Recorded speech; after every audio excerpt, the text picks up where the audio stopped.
What's up, ladies and gentlemen? Welcome to the Bipartisan podcast. I'm your host, Riley from the RedRepublic, joined today by my co-host, James from the James Tempest YouTube channel.com. Dude, fuck you, dude. Seriously, I hate that meme so much right now. The fucking Twitter.com, the YouTube.coms, the fucking Facebook.com. Adding .coms to the end of everything that you're referencing does not make you funny. You're not funny at all. Fucking. Thank you, James. Damn it. Okay, Revelations. That is what we're titling this episode, Revelations, because... Hashtag what happened last night in the West. That's what we're hyping it up as. Yep. We released a teaser on Twitter that I got no likes on. Very sad. I got likes. But it was very... Shut up, it's sad. I got likes. With me. But yeah, it was a good teaser. And we're gonna get into it. This is gonna be like one of our probably biggest episodes out of the three. I think it's just because of the level, like I'd say the how much has happened in the past week. Honestly, again, Revelations is the best way I could describe this week because so many like new information has come up, and so many so many like again, my opinion has changed in a lot of stuff.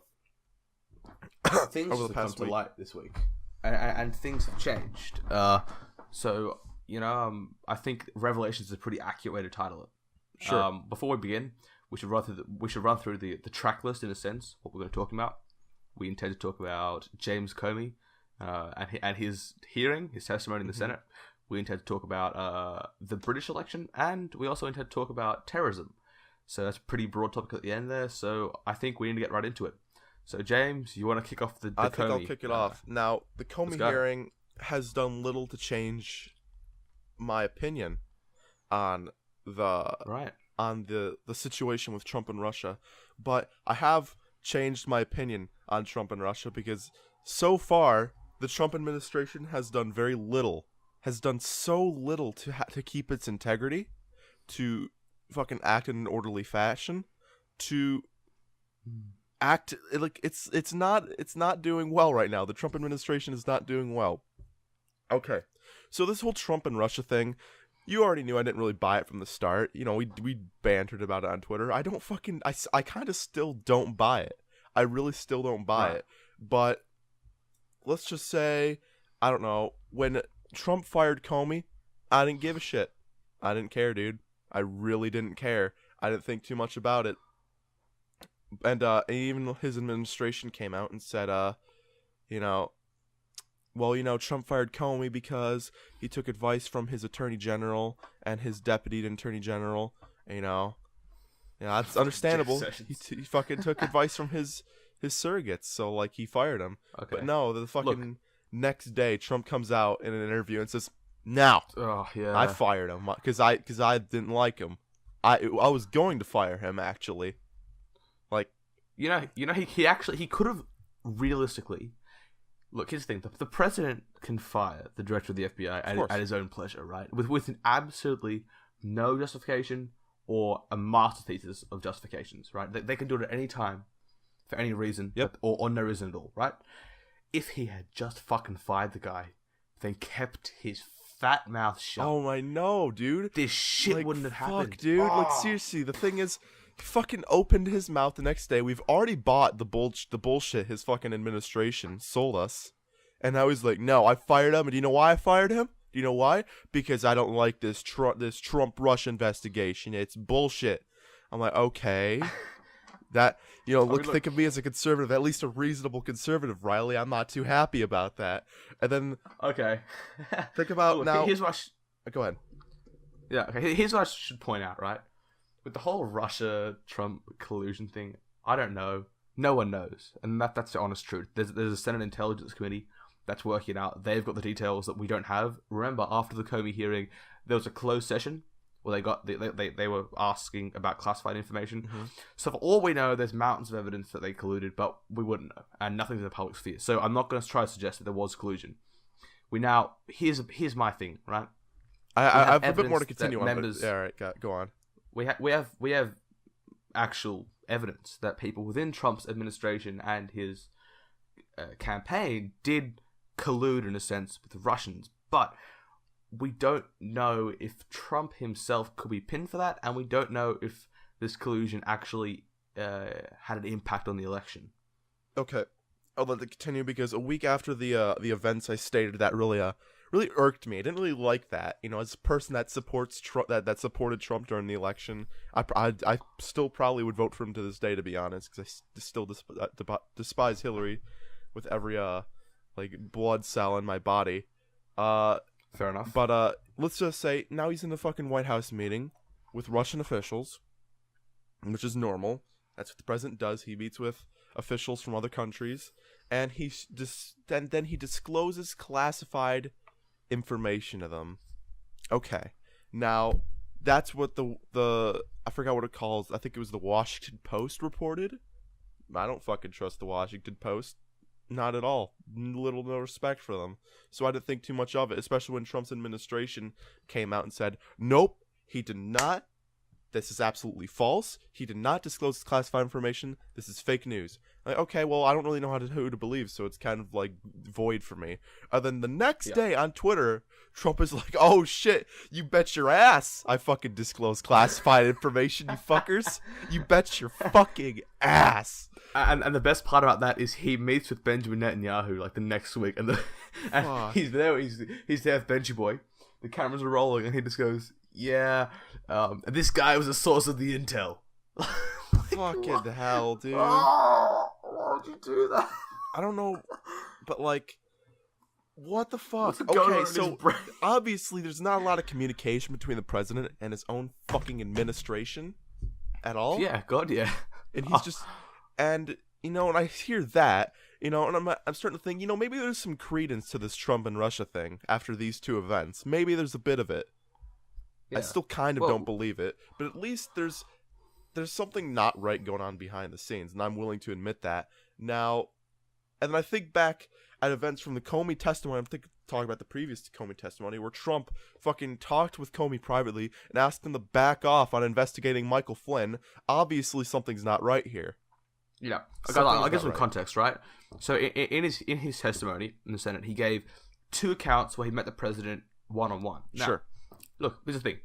Presidents meeting the FBI director one-on-one, it's not actually unprecedented. So he met Obama one-on-one twice. Once to talk for an hour about race relations, and once... Yeah, but hold on. Wasn't Obama right? in, like, for 8... I don't know how long Comey's been the FBI director, but, like, 2 times over the course he's been FBI director since 2013. So, over the course of 3 years, he only met Obama twice. And over the course of only how many months now? He's met Trump twice?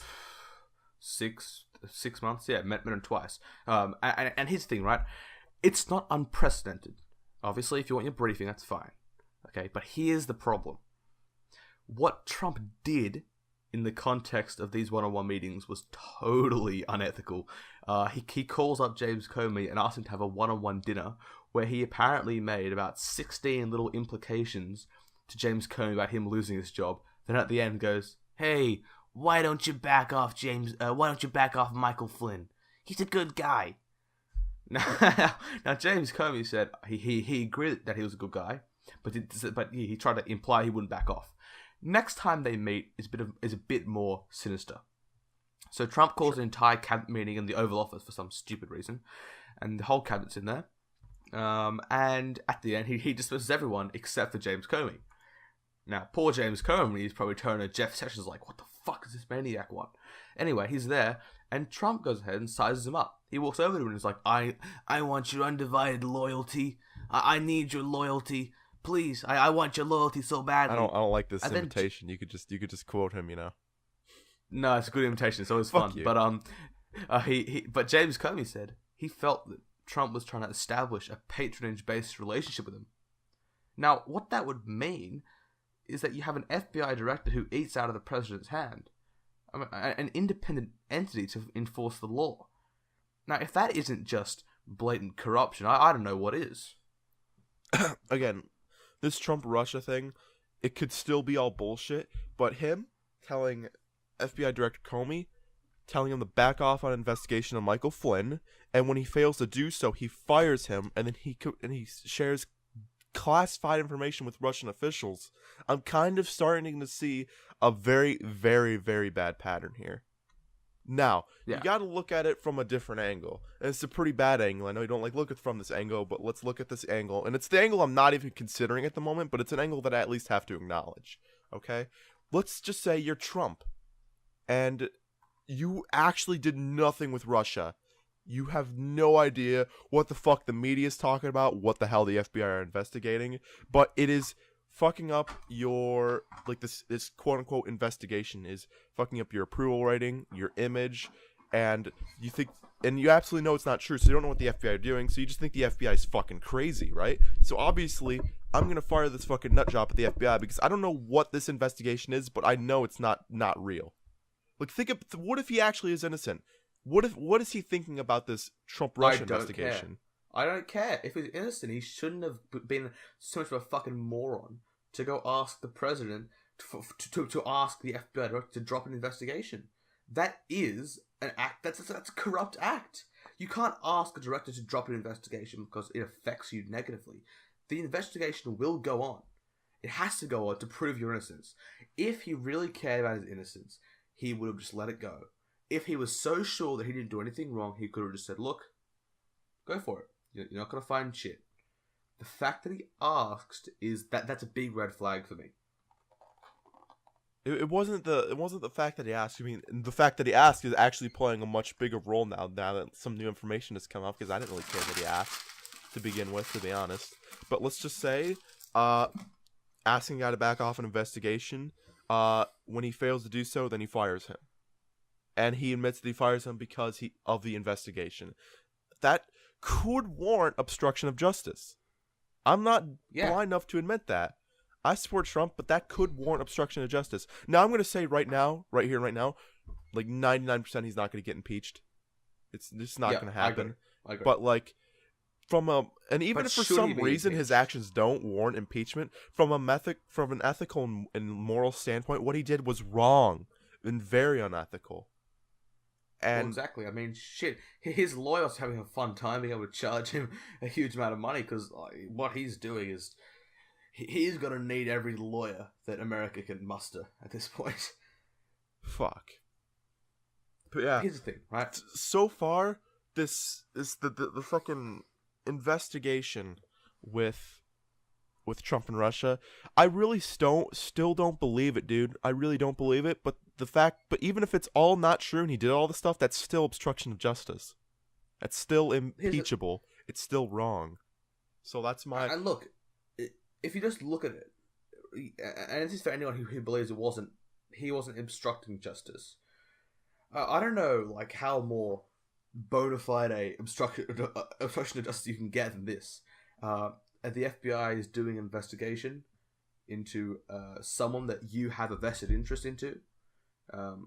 You ask that person to stop the investigation. Like, that is just the definition of obstructing justice. Dude, I don't want to hate Trump. I'm a Republican. I have a fucking Trump sign in my room as a good meme. I'm gonna make America great hat somewhere. You know? Look, anyway, like, let's just shook the fucking sign. Legend. Look, let's just get back to the hearing. Did you watch the entire hearing? No, I heard. Basically, I saw a fucking quick highlights clip of it, and I also saw another highlights clip of all the retarded things everyone said, and there were some retarded things said in that room from everybody. Okay, but here's who was intelligent in that, who was very good in that interview. Richard Burr and James Comey. They were the only really good ones in there. They both did fantastic. Sure. But okay, so I'm a bit of a fucking dork with no time, so I do go through and watch entire hearings out of, you know, a bit of the banter. And so I watched the whole thing. And I'll give James Comey a lot of credit. He's a fantastic speaker. He's very concise, very clear, very articulate. He knew he was talking about, and he dealt with some fucking stupid shit in there. He dealt with some dumb shit. Like, at one point, the senator, she's a California senator, a Democrat, and she turns to him and goes, you know, Mr. Comey, tell me, I mean, you're so big and so strong. Why don't you just say no to Trump? Because like, he could fucking fire you. Like, no shit. What's James Comey gonna do? Say, listen here, little shit. You know, if you don't back off, from asking me to stop this investigation, I'm gonna deck you in the nose. Like his physical strength can't play a factor in whether or not he persuades the president to back off. Jesus. In terms of other stupid questions, the Republicans, the more far.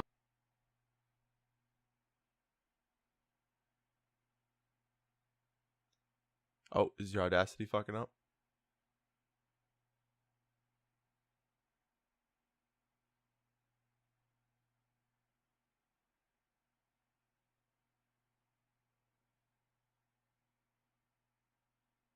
It's fine. We can cut this part out. It's. Is it going forward? Sorry. Is the recording all still one thing though? Yeah, it's all still one thing. Yeah, I don't know what happened there. Sorry. Okay. But yeah. So in terms of the further right wing branch of the Republican Party were trying really hard to discredit him. It didn't work. He had answers, and he could justify everything he said.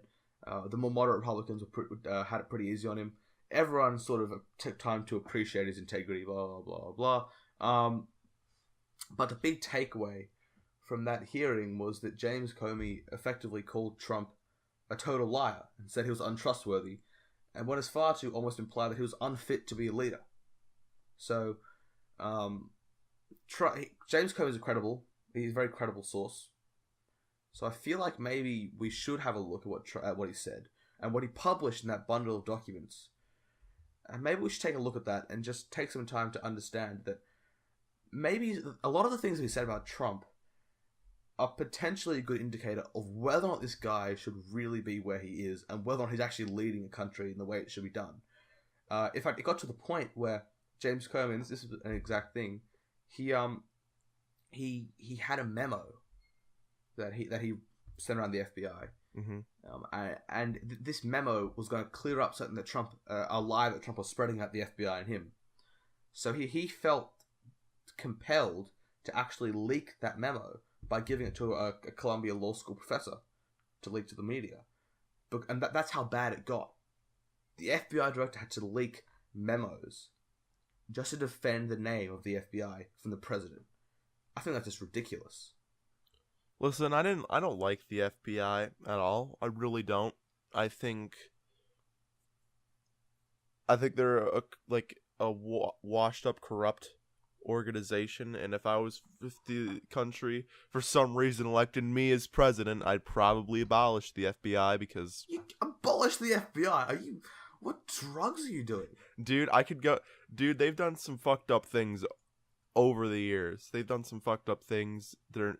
A lot of their investigations have been unwarranted, and if you want to have an entirely separate conversation about that I could prepare for, I could give you all the reasons why I'd want to abolish the FBI. Well, I mean, I think the FBI is very important. Obviously, a new organization would be set up in its place, but the current FBI... James, this is crazy talk. The FBI handles the biggest federal investigations, and they've handled them successfully. God, I mean, abolish Not them. all of them. Not all of them. Well, I mean, you can't expect them to have 100% accuracy. Fuck. That's so much they can do, but... Okay. But, obviously my opinion has changed. I'd say about a month ago, I before a lot of this self-incriminating shit that Trump's done, can we just address that real quick? About how, dude, just fucking, even, the dumbest criminal knows when to keep their fucking mouth shut when the police officer, asks you, did you rob this store? Nope, officer, I didn't. Nope. And then Trump is like, yaps, yes. Yeah, I did. I fucking did it. Fuck you. I'm the best. Alright? I'm like, god damn it. This fucker, these tweets he makes sometimes make me want to shoot myself. Alright? So... And also, the declassifying of information. Now, the president has the right to declassify information. He has the right to do that, from what I've heard. But there's got to be a process to it. You can't just declassify it on a whim. I've got a video coming out, sharing self-promotion, I know, about if impeachment was possible. And I was doing some research into this. And it's not possible. What I found out... It's just but that's the conclusion. Spoiler alert, that's the conclusion I reached in the video. But I did some research, I was doing research into potential things that they could get Trump on, and I was looking into the whole Russia, sharing the information, right? And what I worked out was the president can. There's no process. The president can declassify any information he wants at any time. But here's what he's going to get caught up on: treason, right? And let me explain. And this is an argument that I've seen put forward. Treason. If you could, right? So if you consider, and it's not necessarily, this is not an opinion that I hold really, but here's what he could get caught up on, right? Even if he declassified the information, he was sharing it with Russia. Is Russia an enemy of America? Because if they are, if you would regard them as an enemy of America, then he was giving aid and comfort to an enemy of America, and that is treasonous. So, here's the thing. I feel like potentially you could regard Russia as being an enemy. I mean, all their allies in the Middle East are the enemies of America and its allies in the Middle East. They have sanctions against Russia. You know what I mean? Like there could be grounds for that, and that's the real issue with him declassifying the information. Interesting. I still don't think they could get him caught. They can get him on that. I still don't think they can. But think about this. I don't think they could. Think about it. Think about it this way: they have a mole close enough to ISIS to get this information from, and that's where Trump has gotten this information. That's where the intelligence communities have gotten this information from. And so when Trump just on a whim declassified this information, just on a whim, obviously that mole is now compromised. So either he's going to be beheaded this week, or he's withdrawn, and now we don't have that close tie of information. So maybe he had absolutely every right to do it, but that doesn't make it smart or right what he did at all. Trump's problem is that Trump is totally immature. He's immature. He's a little child, pretty much, right? And he's so fucking self-obsessed. He will do shit like this in order to make himself feel like a big man. You know, he's the kind of motherfucker to do something like that, and that's nothing new. He's always been over-competitive, and he's always had a bit of an inferiority complex. So this is my fear with someone like him. When you have someone who has not had a career in politics, they don't know when to keep their mouth shut. They don't know when to play the game. And he doesn't know when to play the game. He doesn't know how to do it. He wants to impress some fucking Russian ambassador. So he tells them, oh yeah, ISIS are putting fucking bombs in laptops. Like... Fucking laptops, dude. I mean, it's not even all that, specific or important, but the fact that he shared it is just retarded. No, yeah. But, if you asked me in January, you'd be like, hey, James, do you support Trump? I'm like, I don't know. I've yet to like a president as, over the past few years. But, man, hopefully Trump's going to do some good work. Hopefully he'll be great. I'm, excited to see what he's going to do. Fucking 6 months later, I'm like, what the fuck? Why? All you have to do is just shut your fucking mouth. Shut up. Shut the fuck up. Work with your administration, which obviously you're not doing. He's obviously just... So even the fucking... even just some smart presidents will know, hey, I know that I have these people in places of my administration because they're going to do a lot of these jobs for me, but I'm still going to work with them on these issues. I'm not going to just lay back entirely. I'm going to work with you on these issues. We're going to work on this together, and we're going to coordinate. Trump is like, all right, go to work. I'll see you in a year when re-election, 2 years, 4 years when re-election is up. Bye. Do my job. And obviously, his administration...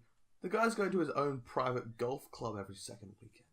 I don't fucking know, dude. What the fuck? Look, here's the thing. The second that Trump came in, I was like, okay, guys. I remember I was sitting there. It was it was January 20th. It was what it was. It was January 20th. I was drunk off my ass, dude. Legend. Well, me and my mates are all sitting there, kind of somber in the Westfield big shopping center. We're sitting there on the phone, and we're watching it live. And I just turn around to my friend, and I'm like, "Dude, you know what? What, Riley? We've got to give Trump a chance. I was a Bernie guy, but I think that for everyone's sake, we just gotta give him a chance. See if he doesn't fuck it up too bad. And my man's like, yeah, that's good shit, man. I agree with that. Yeah. I think I actually tweeted that too. I'm like, we gotta give Trump a chance. No, yeah, I think you actually tweeted that, man. You're like, yeah. I think I did. In my mind, I'm thinking, okay, 100 days. If he doesn't fuck anything up in 100 days, I'll be happy. Okay. Well, that's just. It's over 100 days later, and I'm sitting here like, fuck you, motherfucker. I gave you a chance. You're not getting a To be fair, I still agree with the sentiment of giving a new president a chance. Yeah, don't fucking riot in the streets and beating up innocent people just because you have a new president that you don't like. All right? Yeah. And even if you have a president you don't like, you still don't do that, to be honest. But at least you give the fucking guy a chance. But at this point, I gave him more than a chance. I gave him my support, and he threw that back in my fucking face, Riley. So... Yeah, what a bastard. Yeah, for sure, man. I don't know. And we're not even a quarter way through his fucking presidency, dude. It's an 8. It's like, is it even an 8? Like, what the fuck? Oh yeah, dude. Look, and here's the thing about political violence in the West. It's I'm so glad that none of it, like, I say none of it, quote unquote, but like, apart from those Antifa fuckwits. But then again, no one likes Antifa fuckwits. In fact, I thought I saw Bernie Sanders condemning them the other week. He was saying, these guys are a bunch of they're crazies. They don't represent me, right? But apart from those Antifa nut jobs, one thing we do in the West very well is we always do our best to avoid political violence in times of extreme divide. The best example in Australia was back in 1970 something when Gough Whitlam. I know it was a long time ago, right? When Gough Whitlam, he was the Prime Minister, was removed from office by the Governor General, who's the representative of the Queen. Removed from office, enforced to opposition, dismissed from government, and the other party was put in. That's never happened before, and has happened since. We were on the verge of, like, people pulling out what do you call them? Boomerangs and attack each other in the streets. We were on the verge of that. We were on the verge of full mounted kangaroo warfare. But Gough Whitlam got up and he said, "Look, guys, there's no time for rioting, no time for a civil war. Let's just get our shit together. Let's just try and get elected to government." And that's why I was happy that at least the Democrats had the balls to come out and encourage people to not be violent. They kind of had to, though. They kind of had to be honest. But that's good that we have that as part, like, a norm in society. Like, that listen, we don't break out into violence. I agree. I like when a lot of Democrats came out and said, "Hey, this is kind of bullshit. You should stop this." But hopefully, and of course, I've already given Trump my chance, and he's already thrown it back in my face. But we're not even a quarter way through his term yet, and this is how much it's happened. So I'm gonna still not give him a chance. I'm gonna criticize him every time he does something shitty. But let's hope for some miraculous reason, Riley, that he turns his bullshit behavior around. He starts working with his administration. He starts actually promoting like, I don't know, you don't like this at all, but like, I'm pushing conservative policy, actually succeeding in pushing this conservative policy and bringing some people on the left over on your side. Because especially with the healthcare bill and a lot of bills they're trying to pass in the House and the Senate, him and his party are doing a shit job of convincing any Democrats. Now, with any bill, with any legislation, you can't just have your party support and get it through. That's not how it works. You've got to convince the other side also that your policy is better. Republicans are doing a shit job at it, and they're also doing a really shit job at convincing their own fucking side that their policy is better. I love that the roles are reversed. That I love how back when Obama was in office, the Republicans played fucking obstructionist. Now that Trump's in office, the Democrats are playing obstructionist. I don't even think Democrats are being obstructionists. This is just shit policy, dude. Of course you should obstruct shit policy. I know, and I think obstructionism is good at times, But look, it's the thing. I'm not going to agree with the conservative values, but shit, man. If the people voted you in to push for your own agenda, then you should push for it. But don't be a fuckwit about it. And look, I think the worst thing in politics right now that I'm finding is this group of very vocal conservatives who have this mindset, and they are the real snowflakes, right? Like I'm not going to listen to anyone who tells you that the only snowflakes in this world are liberals, right? Because there are just as many snowflake fucking cuck conservatives. Sure. The small sect of very vocal conservatives who have this whole "you cannot criticize the president" mentality. That's not true at all. You can criticize the president. I know. I'll criticize any fucking president. I'll criticize him as much as I want. But I know. But here's the thing: these people do exist, and they fucking piss me off so much, man. Because there's so much to criticize about Trump, and I know that moderate Republicans, I feel like there's high levels of dissatisfaction. Dude, I'm like Trump. The definition of a moderate Republican. You can hear how I've talked this entire episode. And you don't. I mean, you sound pretty dissatisfied. I know that a lot of Trump voters are starting to kind of turn away. So I wonder what will happen at re-election. But that's a long ways away too, considering all that's happened already. Yeah, I know.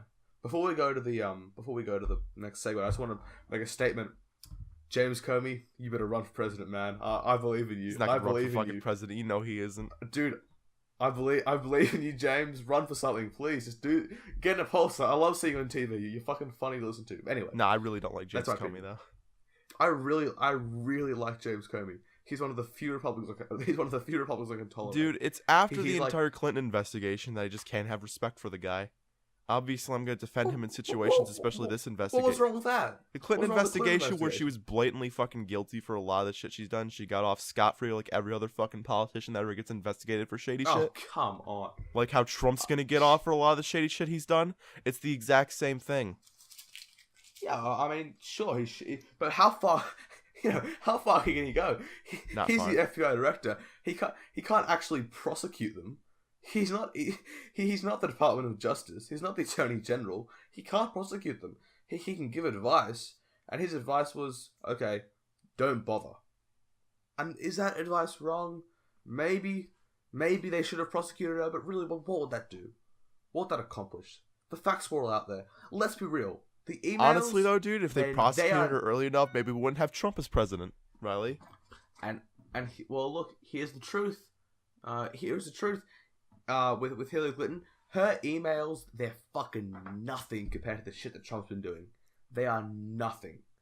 It's just like Watergate. Watergate is nothing compared to the shit that Trump's getting up to. Dude, that's quite a stretch. Even I have to admit that's quite a stretch. No, it's a statement. I accept it's a statement, but her emails are nothing compared to what he's doing. We don't know any of the details of her fucking emails yet because she deleted all of them.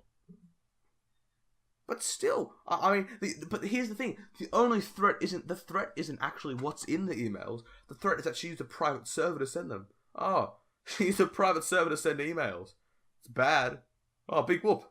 Not even just that, because if you remember during the Clinton testimony, I forgot what her name was. It was a senator, but she had these two stacks of paper. She had these stacks of paper, which I think was from like 2011. Giant stack of paper. It's like up a foot and a half, and then it's like these are all the emails you sent in 2011, and then there's a stack of paper that's like maybe 1/8 the size of that stack. Here's all the emails you sent in 2012. What the fuck happened? What happened? Why is there such a difference? What changed between these 2 years? What changed? And it's so fucking incriminating. I don't know. Like I'm speechless. Look, and everyone knew in the room that it was incriminating as fuck. And she just smiled, shook her head, like, no, I don't know what you're talking about. Look, I don't like Clinton. You know that I don't like Clinton. No one really likes Clinton all that much, except for corporatist Democrats. Who, by the way, there is no one who's more scum of the earth than fucking corporatist Democrats. I hate those fuckers. But look, no one likes Clinton anymore. But here's the reality. What good would prosecuting her have done? And what could you prosecute her for? Here's what happened in the court. Because there was as much evidence that she was sending incriminating emails as there is that Trump colluded with Russia. There actually wasn't any. Here's what happened in court. Miss Clinton, you used a private server to send emails that contain classified information. You know, that'd be it. Isn't that by itself a crime, though? It's a crime, but is it shit? I mean, is that significant enough to warrant a full-scale political character assassination? I believe that no one is above the law, dude. no one's above the law, but shit, is it big enough to send divide to the country? I mean, look, by that, if you believe that, I'd say it's a Hillary should have 3/4 divide, because even a lot of Democrats, a lot of Bernie supporters even said, yeah, she's fucking guilty. She's fucked. She is guilty. I don't like her. But I believe you can't say that Trump shouldn't be impeached. And this is not obviously you. I never said that. Yeah, no, but it's fair. I never said that. I know. But I mean, like, in general, you can't go around saying that Trump's innocent whilst also saying, oh, Hillary should be prosecuted. Now, that doesn't go for you, obviously, because you said that he's not innocent. But I'm saying, in general, with conservatives, you can't have it both ways. Either Trump and Hillary are both guilty, or they're both neither of them are. And I'm going to go ahead and say, Riley, that they're both guilty as fuck. And they both deserve what they should get, but they're not going to get it, unfortunately. I don't agree with every single thing that James Comey did. He probably, in hindsight, he should have prosecuted Hillary Clinton. He probably should have. Or I'll give him that. And he definitely cowered out of doing that. But I respect him as a member of the public service, and I respect him as a man. He's got a lot of integrity about him. So and that's a rarity in US politics. So it's hard to not value that. And if he ran for president, I feel like he would get a lot of support. Or fuck it, if he just ran for senator or governor or just gone to the Congress. Well, I don't know what's next for James Comey. He just got fired as the FBI director. Was it even made? He's 59 years old. He's got 35 years of experience in the public service behind him. If he ran for something, he'd get it. And he's a Republican, right? He's a lifelong Republican. The Republicans would like him, right? Because what do you think about this new FBI director, though? I don't know too much about him, but from what I've heard, he's probably more anti-Trump than Comey was. But that could just be a fucking lie. That could just be a fucking lie. Don't worry about this new FBI director. He's gonna be Trump's little bitch boy. Really? What you should be focusing on is the new special prosecutor, because he's gonna be the guy bringing the heat. I'm paying attention to that personally, because this guy, he's a crack fucking lawyer. He's good. He's really good. Well, so I think I'd say closing statements. I'll let you have your closing statement on. Okay. Well. My close statement is this. Look, Trump is a bastard. As soon as he's out of office, the better for all of us. And I feel bad for the party leaders of the Republican Party. They have a firebrand of their hands, and I don't know how they deal with him personally. And the very final statement is James Comey 2024. Gay. That was, I just looked at that was really good. That was a really good fucking closing statement, and then he just soiled at the end. Okay, my closing statement.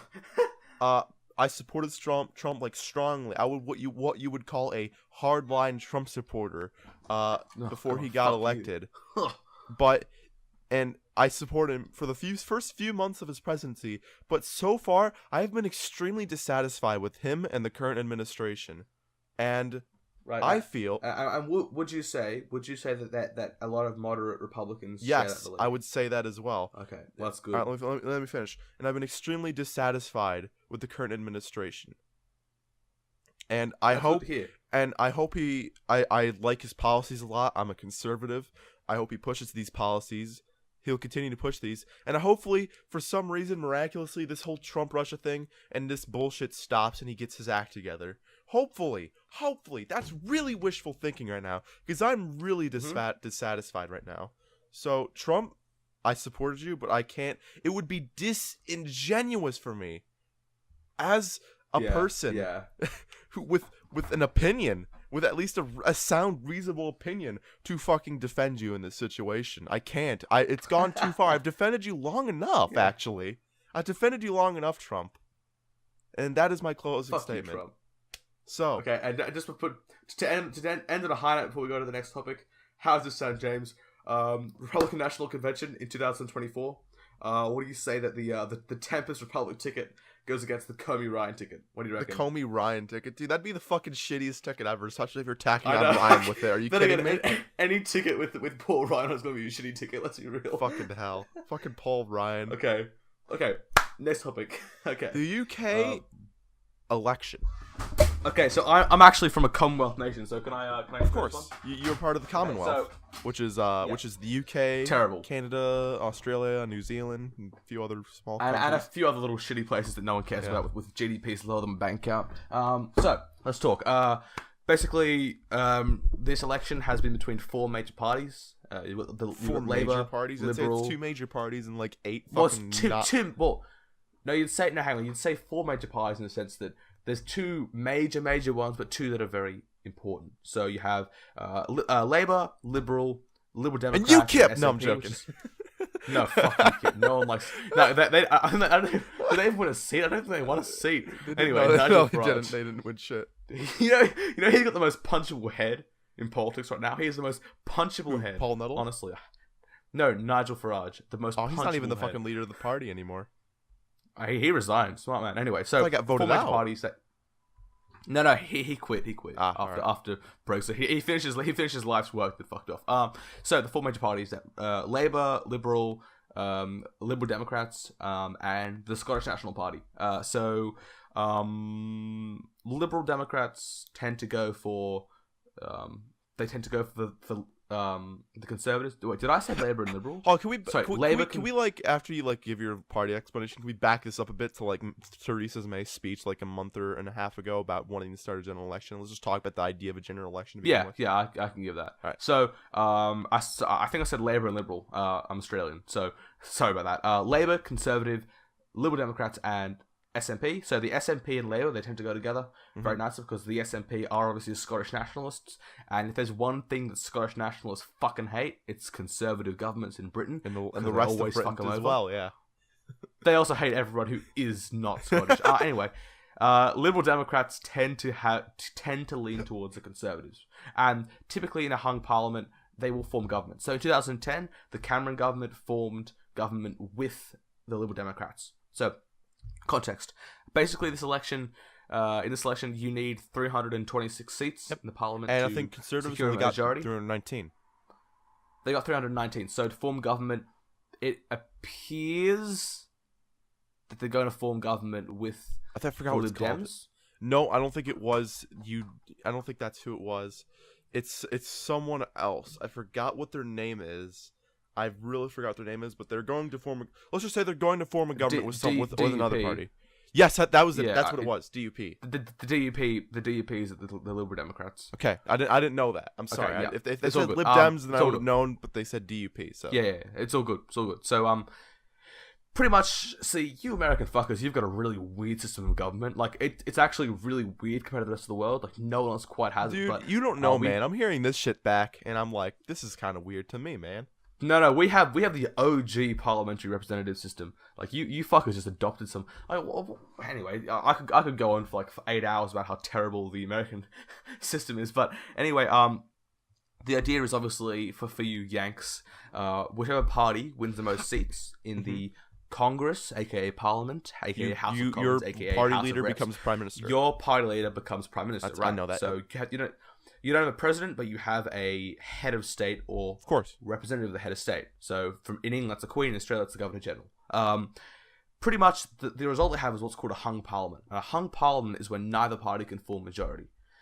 If neither party can form majority government, they've got to either secure another party's what's called it's called like coalition. It's called faith and consent in Australia. Basically, where another party has faith in your abilities. No, faith and confidence. Faith and confidence. Another party has to declare faith and confidence in your party. If they do that, you get their seats, and the Governor General counts that as your seats. Goes together, yeah. Right, now, they haven't actually formed government yet. So, I want to just run through quickly. Basically, if they can't form government with another party, they can rule what's called a minority government. A minority government is a government without a minority. Without a majority, you mean? This is a very not a majority. This is a very dangerous form of government for everyone because you don't rule the mandate at all. So, that's the situation that the Conservatives are in right now. And yeah, so aren't they going to form a minority government? Isn't that like what Theresa May asked the Queen? Can we form a minority government? It looks like they're probably going to, but chances are they're going to try get the Lib Dems, but the Lib Dems won't do it. They're going to try form a minority. And, oh God, if they form minority government, God help what us can all. happen? Brexit's I'm gonna go to curious. shit. Again, I'm kind of a little ignorant on this, on UK politics. Yeah. What is so bad about? You said all hell could break loose, right? But like what Okay. what specifically? Like give some Because examples if you have on a minority government. Okay, so we actually had a minority government in Australia for a few years. Sure. Basically, what happened was Labor formed. No, that's the Liberal Party, and so I have to clarify this all the time. Yeah, Labor's Labour liberal Party, and conservatives conservative. The Liberal Party is the Conservative Party. They were named. So the Liberal Party in Australia is the Conservative. Okay, so it's Party. different in Australia than in Britain. Okay. Right, because basically liberalism used to mean free market, and when the party was named in the 60s by Menzies, it had that meaning. Sure. So it was the free market party pretty much. However, the ideology switched. So now Labor are liberals are conservatives. So we just said that we don't deal in liberal. We don't really deal in liberal and conservative in Australia. We deal in left and right. So liberal, right, Labor, left. In the minority government that we had, basically Labor couldn't form majority rule, and so they ruled in minority. Here was the problem. There was a period of time where we had the situation, and this is the worst case for any minority government. The government rules a minority, but the opposition party are able to actually shadow rule. It's called shadow ruling, where basically you don't have a majority either, and you're not the government, but the independents support you to an extent where you have their votes guaranteed, but because there's been no election, you can't form government with them. So when that happens, it means there's a stalemate in the parliament and nothing can get through. No legislation. Legislation can get through, but it's never in the interest of the party that's ruling. So if legislation goes through, so in that period where we had a shadow government in a sense, any legislation that went through, it would never be in the government's favour, and it would always be legislation proposed by the other side, and the government couldn't rule. So any election promises couldn't be fulfilled. So that's a worst pretty bad. case. That sounds pretty bad. It's bureaucratic chaos. So basically, it's insanely hard for anything to get through, is what you're saying. Pretty much, yes. And the majority will never be able to do anything. Okay, that sounds really fucking bad. You can't have limbo in your government or in your chambers. I mean, like, stuff's got to go through or get blocked. So that looks like it could cause fucking chaos in politics. Right. Okay, so that doesn't sound good. Is there any other bad things that can happen with a minority government? Okay, so with your minority government, the other problem is that there's this tendency in history. There's an index about it. I'll link to you later if you want. Basically, minority governments don't win elections, in the sense that basically, if I rule a minority, I get nothing done. When we go to election, the opposition smears us. Because we literally got nothing done, we lose all our seats, and we're forced into an extreme minority opposition. And that means that sets up for failure for the next decade or two. So that's why it's dangerous. Everything is contingent on you not fucking up too badly. Here's the other big threat of minority government: by-elections. So you guys would have them in America too, and that is when a member resigns or dies whilst holding office, they have an election in that seat to find a new member until the next election. The problem with minority government, so what a minority government forms, and they are able to push across, they're able to bring across enough faith and confidence. If one person has to go through a by-election, they could lose majority.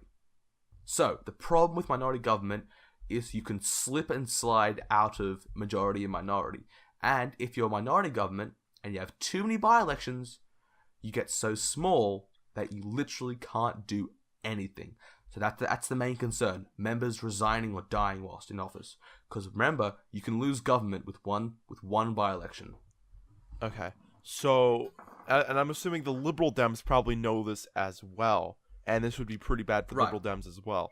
So they're probably gonna want to form a government as well. Maybe they couldn't form government with Have in mind- with conservatives. Okay, so you could form a coalition government, but yeah, okay, well you're right. That's yeah. what I mean. So- That's sorry, what I mean by I form government. misunderstood I you, but know they're not they- like they their own could- entity they being could- the government. Okay, they could form government. So in Australia, I'll draw another parallel. Our government is what's called it's called the coalition government, right? Sure. And that's because it's not the LAP, the Liberal Australian Party, running. It's actually a coalition that consists of 70% Liberal Party seats, aka Conservatives, and 30% Country Party seats. Okay. So, in theory, and this is now, so currently that government's ruling in majority because, got this, 2 independent MPs gave faith and confidence in the government. If there was ever a fracture between the Country Party and the Liberal Party, they could lose about maybe 40 seats, and they would fall out of government. Huh. That's a problem with coalitions. I hear a lot of squeaking in your background. That's me kicking at my computer, I think. I would try not to do that. I would try to, yeah. Okay, just making sure. I don't want to be annoyed if they listen to this. Okay, so it looks pretty bad. So do you think what are the odds of them of the Liberal Dems and Conservatives forming a coalition government? High, very high. So it's very high, and minority government is very low because of how fucking fucked up it can get. Here's the thing: it's still a minority government in the sense that because they're not an official coalition, as in they go to every election as a coalition, it's always going to be an uneasy friendship. Of course. So one movement, one difference in policy. You got to remember, Liberal Democrats are pretty much they're libertarians. So. And conservatives are not very libertarian. They're not. So here's what's going to happen, right? And let's create a new concern. internet. I know. Fucking. This is my concern. Theresa May is always going on about censoring and monitoring the internet. Can you imagine libertarians getting behind a bill? No, like that? fuck no. That's not going to happen. Right. I hope they wouldn't. So that's the thing. Issues like this that involve civil liberties. That's where the conservatives and the Lib Dems have the biggest issues. But we're currently in an age where there's such a divide. Hang on. So such a reason for there to be legislation put forward about imposing on civil liberties that it's entirely possible that these conflicts could arise between the 2 members of the coalition. And it probably will. And to be that honest. that could cause, because remember, the Lib Dems have 40 seats. Mm-hmm. So if they have 2 differences, the Lib Dems go, right, we're drawing out of the coalition. They'll fuck off back to the crossbench, and guess what? You have a tiny minority government. And then what happens if the Labour's got more seats? They'll be like, ooh, hey, come join us. Knock, Elizabeth. They're in a minority. We're a majority. Can you dismiss them? Can we be the government? And that could actually happen. That's my concern. Now, hopefully this moderation, but like this, obviously you think pretty strongly there's going to be a coalition between Lib Dems and Conservatives. So let's say this does happen. Hopefully the Lib Dems being a part of this coalition will moderate the Conservatives in the sense that they're not going to want to try to scare off the Lib Dems in fear of them leaving the coalition and going to Labor. So hopefully this creating a new internet and all this really violating human liberty shit will hopefully Liberal Dems will help moderate that. That is my hope. That is actually the best situation. Exactly. That's better than Conservatives just having a majority right off the bat. That's actually a better situation. Of course. Moderation is key in politics. Here's something else you got to note. I'll draw another parallel between England and an Australian election. Sure. So our election last year, here are the parallels, right? They both had a leader who had come into office midterm after the resignation, or, well, in our case, actually a hostile takeover, which is always very fun. This happened 8 times in the last 4 years in Australia. Fucking legendary. But, members have leaders who have come in midterm, right? And what this has meant is they've gone in and they've thought their popularity for the time they come in will allow for them to be very popular amongst the electorate. And so what they do is they get cocky and they go, right, I'm calling a general election early. Because if they think they'll win seats, they both go to election, they both lose seats, and they fall out of majority government. That's what happened with Malcolm Turnbull. And what they both have in common is they've both got an opposition party who's extremely unpopular at the time of the first election. However, they emerge not as the winners, but they emerge way more popular than anyone thought they would. That's what happened with Labour. Jeremy Corbyn is very popular now. He's led a party, he's led a successful team, and no one's challenged him yet. There's usually a precedent in parties like that. The second that the party loses, to have a spill immediately and elect a new leader. No one challenged him. So you've now got a very unhappy winning side and a very happy losing side. Yeah, that's what seems like it happened with this election. So yeah, I'm gonna say that conservatives, Theresa May was very cocky. She felt like, yeah, even the projections, like, oh, we got this in the bag, bitches. We got this in the bag. Now we're gonna win. We're gonna win more seats. We're gonna fucking put Labour to dust. But now Labour, now they have more ground. So this election blew back in her face, and she did it 3 years ahead of schedule. All I had to do is wait 3 years, Theresa. All I had to do is wait 3 years. But she got cocky. Why would she not? She's like, let's call it an election. And now you've lost majority. Now you have to form a coalition with another party, which is going to hurt your policy. And now your main opposition party has more ground and has more of a mandate. A mandate. That was the word I was using, because that was the word I was thinking. A mandate to stop you, because like that's what I was trying to say. Exactly. Yeah. That's what the mandate. I was. The best part about this. The best part about this outcome is that it's gonna be a fucking bitch to negotiate Brexit now, isn't it? Oh, Because remember, any plan to negotiate Brexit is gonna have to go through the House of Commons. Of course. So she's gonna get a deal. She's gonna bring it, and then everyone's gonna be like, "Oh, fuck that! I want you to remove that. I want you to add this. It's good. It means that Brexit will serve everyone." Now, Labour want to have a second referendum. Labour wanted to have a second referendum. I thought they were like, "Hey, we're gonna go through with Brexit." I thought that's what Labour said. Like, we didn't. No, they didn't support No. Corbyn was like, Then his party. Then one of his party leaders was like, "Yeah, no, second referendum. We're doing it, folks." So they would have had a second referendum if they won, but they didn't win, obviously. But it's gonna be so hard to negotiate Brexit. It might just get to the point where they actually just fucking forget about it at some point. Honestly, that could happen because it's gonna be so hard to negotiate. And let's be real, Europe is just gonna offer them a shit deal. Now they're like, okay, you guys can't do shit about it. Here, just actually eat shit. Here's a terrible deal for you to take. That's what it's come down to. Listen. Europe, the common market, the single market as they call it, the European Union's market is fucking crumbling.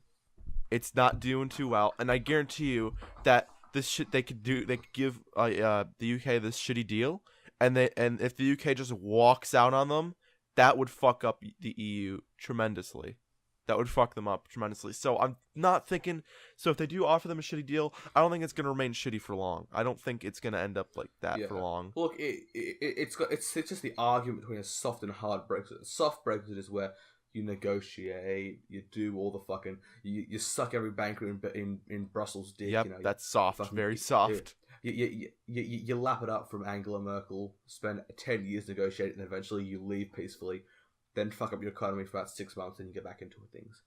And then there's hard Brexit, where this is the very kind of a populist right wing thing. Yep. You put both middle fingers up, reach down, unzip your fly, piss all over Europe, and just say fuck you, motherfuckers. We're out of here. I want hard Brexit. I want hard Brexit, but it's not going to happen. I'm a reasonable guy. It's not going to happen. But I hope they go for as hard as a Brexit they can, where at least. Yeah, no, that's a bad idea. It would fuck up the economy so bad in Britain. A hard Brexit. The point of soft Brexit is that you tone down.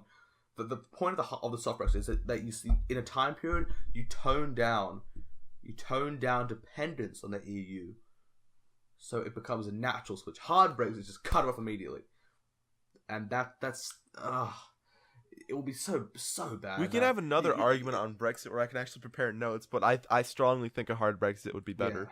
Yeah. Okay, so we're going on to terrorism. Terrorism.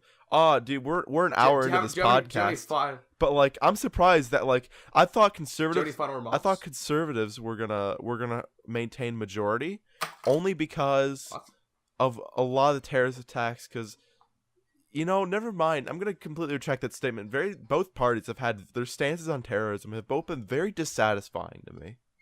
Okay, so for last remarks about British election. Sure. Okay, so I'll go first, just quickly. Jeremy Corbyn is the Tesco home brand version of Bernie Sanders with a fucking faggot accent. Your turn. Oh damn! Yeah, no, that's basically all I have to say. Pretty much. Closing statements on the UK election. I hope that this coalition that Liberal Dems and Conservatives will most likely form, hopefully it'll bring some moderation within the new majority government. That'll obviously be there, this coalition government. Hopefully it'll bring moderation. Hopefully negotiating Brexit will be more in the people of the UK's interest. Obviously, I feel like this coalition government is better than just the Conservatives having all the majority and being able to do whatever the fuck they want. I honestly think that's better. Yeah. I think you agree with that sentiment as well. So I agree. I totally agree. So yeah, hopefully this coalition will have more moderation and will do more for the people of interest in the UK. Now, I think we should only talk quickly for like 5 minutes about the terrorism, because we're pretty much really far into the recording, but it does need to be said. So okay, well, let's go for it. I'll start. I'm going to be very serious about this topic. I've made many jokes over the past week. I'm a very insensitive person sometimes. I make jokes about stuff. But I'm going to treat the topic with as much respect as I can, at least for the podcast, when I'm talking seriously about these issues that I care about. So, obviously, both the Manchester Arena attack and the London Bridge attack, both of these attacks are horrible, and it sickens me that anyone could commit these acts. And I feel that it's the fact that these terror attacks are happening so closely together, like they're not spread out throughout the entire year. They're happening all bunched up. Like, it's not like we've been having terror attacks constantly throughout this entire year of 2017 so far. A lot of these attacks and incidents have occurred within very close to each other, and this worries me. I don't think anyone's acknowledged that so far. So yeah. And obviously, I think it only makes me want this Brexit deal to go more hard than soft. Also, it also makes me just want to go like that. So look, I want to clarify, right? Let's be real. Obviously, terrorists are Muslims.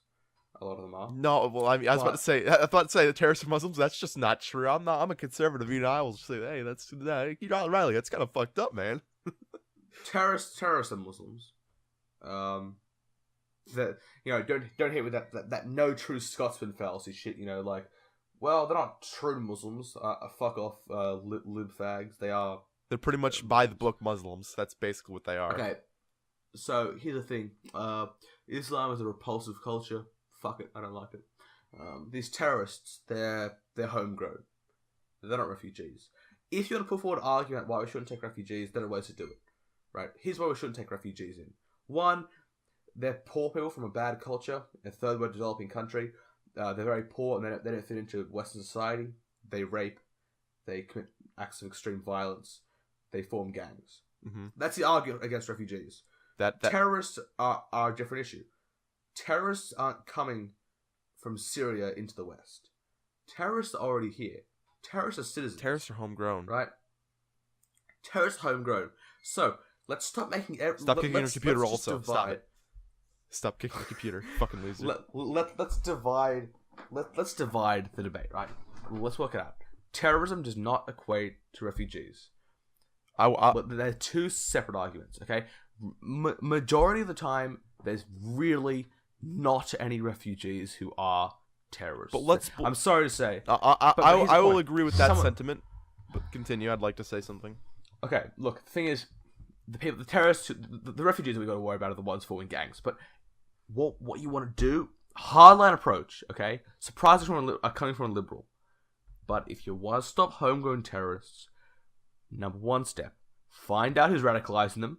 So, aka, track down the imams who are preaching hatred and preaching violence. Track down these clerics. Number two, arrest them. Number three, interrogate them. Number four, find out every bit of information you can on every sleeper cell network in the country. Number five, fucking kick down their doors and light the motherfuckers up. Dude, I'm seeing a lot of these. Dude, it's not just me. You've seen these anti-free speech protests by these Muslims in the streets, and of course these are homegrown because they were born in the UK.